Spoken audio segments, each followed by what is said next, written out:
The city of Winona is one step closer to getting a high-speed rail line. Now they're hoping their neighbor agrees to go along with the plan. News 8's Jenna Troum joins us live in her studio with more on how Minnesota is trying to get the project on track.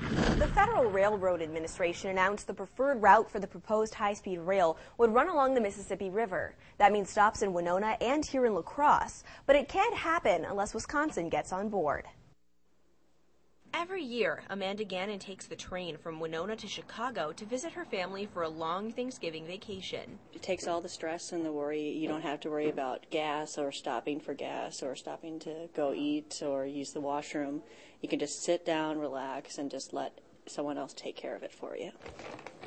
Her train ride lasts about 6 hours, but with a high-speed rail from the Twin Cities to Chicago, which would make a stop in Winona, it could take her 4.5 hours instead. That's about the same time it would take to drive, without the hassle. In an era where we're having difficulties with costs, the ultimate expense of a high-speed rail would be paid back numerous times in people using it for not just recreation, for tourism, but also for travel. So instead of using your car, instead of pounding our highways, you're going to use high-speed rail. Winona Mayor Jerry Miller, who's also the chairman of the Minnesota High-Speed Rail Commission, has been pushing for the route along the Mississippi River for years. I think at least one and maybe two a day would come through La Crosse or Winona.